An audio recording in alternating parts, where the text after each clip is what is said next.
Hello children, welcome back again to online class of science. So basically this is the continuation part of chapter 3, fiber to fabric. So in our previous class we came to know about the fibers and their types. So there are three types of fibers: natural fibers, human-made fibers and mixed fibers. Yes, and their types also we have already discussed. So students, have you ever wondered that how people or how we humans started wearing clothes? Means how they have got an idea of wearing clothes and when they have got that idea. Yes. So as you all know, most of you have seen that the early humans, they didn't know much about clothes. Yes, it is said that during those days, people used to wear the bark of trees. You have seen that they used to wear bark of trees and large leaves to cover themselves. Yes, and they started using animal skills for clothing like about 30,000 years ago. Yes, and they wore animal skins and wrapped fur around their bodies to keep themselves warm during winters. Now we have lots of clothes, sweaters and all to cover ourselves, to cover our body, but before it was not like that. Early men, they started wearing the skin of the animals, okay, to cover themselves and to keep themselves warm.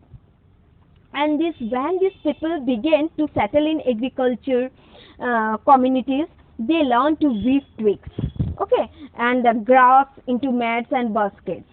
So later these humans, they developed the techniques for spinning and weaving clothes from that fluffy substance of the cotton plant. In our previous class we have seen that fluffy substance of the cotton plant.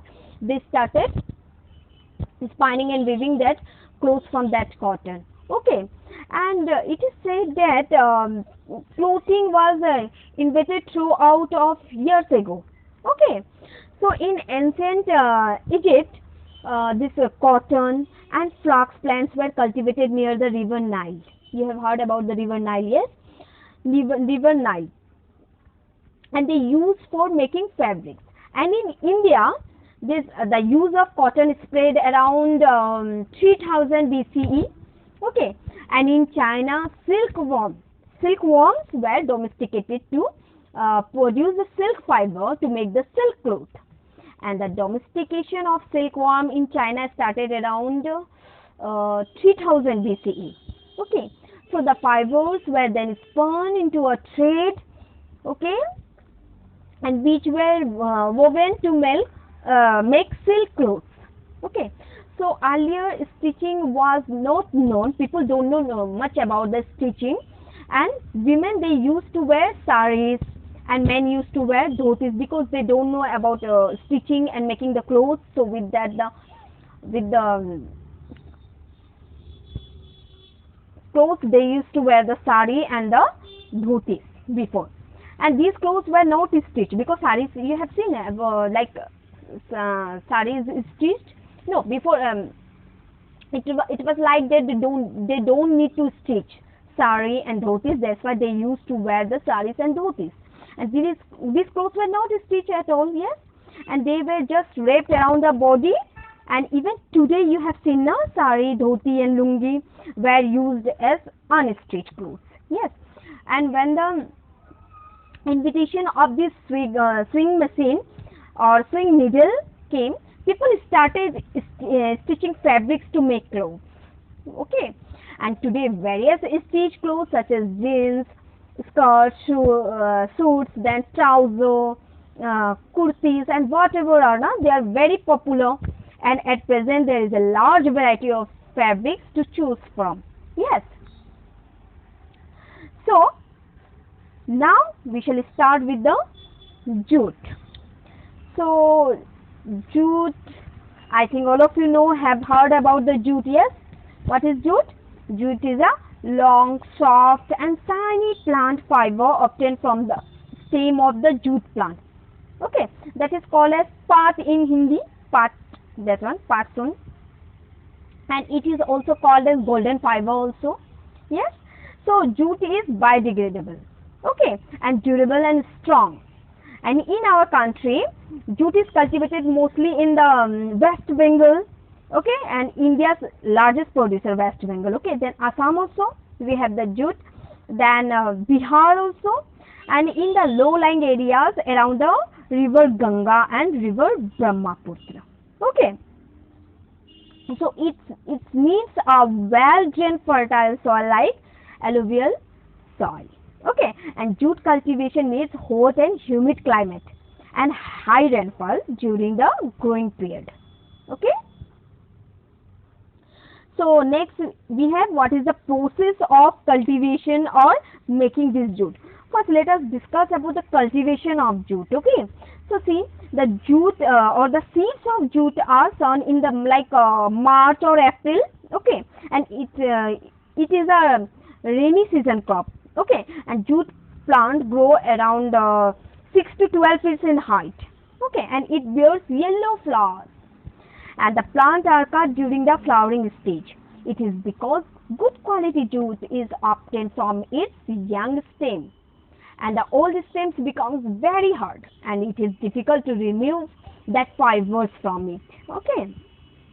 And after harvesting, the stalks of the plants are tied into the bundles and left in stagnant water, okay, for about 20 days, yes, 20 days. And bacteria grow in that stagnant water, and the sticky matter that holds the fiber to the inner part of the stem is eaten away by bacteria, and this process is called as retting.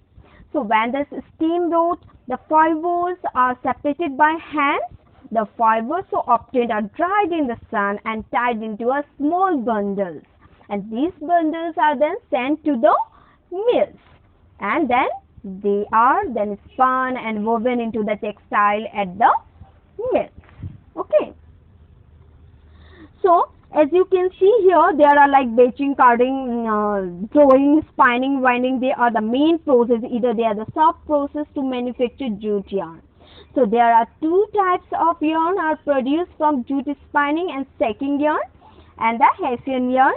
The manufacturing process of raw jute are mentioned below. As you can see here, the process. See one thing more. Uses of jute. This jute is the second most important fiber after cotton. Okay, cotton is used in a large quantity, but after that jute is the second most fiber after cotton. Okay, and it is used for making like bags or sacks, okay, bosta and all. And the high quality jute is woven into curtains, carpets, chair coverings, and like then shopping bags, table mats, jute bags, and jewelries are made up of this jute, okay. And jute bags are also extensively used in the baking cereals like wheat, jowar, and maize. Yes, you have seen at your home also now, like rice, maize, and all this used to come in a jute baked bosta. So as you can see in the picture that jute fabric, how it looks. See, you have seen the jute fabric. This is jute fabric, okay. And then next we have is this one, coffee sacks made of jute, okay. Then next we will have this.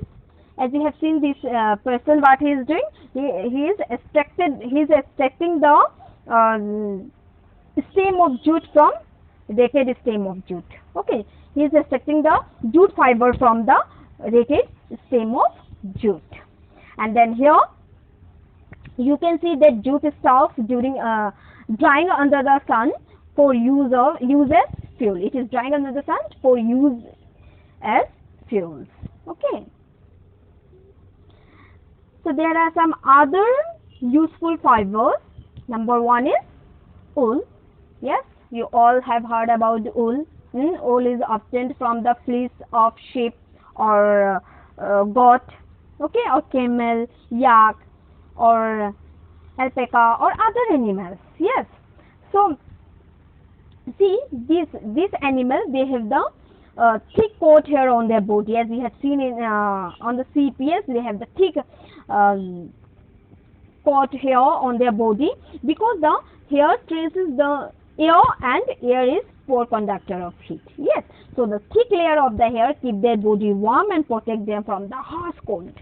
Yes, and next we have is, see, rearing and breeding of sheep. How these sheep were bred and they have reared. Okay, see, sheep are reared in many parts of the country, like mainly in Jammu and Kashmir, Himachal Pradesh, Uttaranchal, Sikkim, Arunachal Pradesh, Haryana, Punjab, Rajasthan, Gujarat, and etc.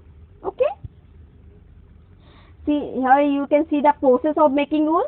The major steps necessary to process wool from the sheep to the fabric is, first they are shearing. The sheep are sheared to remove the fleece, then cleaning. See, fleece is washed to remove the dirt. Then we have is scouring, grading and sorting, carding, then spinning, weaving, finishing. Yes, then carding machines combs the loose wool fiber into the sheet. Then again the sheet is twisted into the rope called the silvo, and this is how the wool has been made. This, you can see here the shearing process, taking off the thick hairs of the sheep. See, sheep shearing is the process by which the woolen fleece of a sheep is cut off, and the person who removes the sheep wool is called a shearer. Okay, see how they are removing the sheep's wool from their body. Then second process, see, cleaning and scouring. It is a way of cleaning textile fibers, wools that has been shown into from a sheep is known as a greasy or raw wool. This is how it is cleaned. Yes.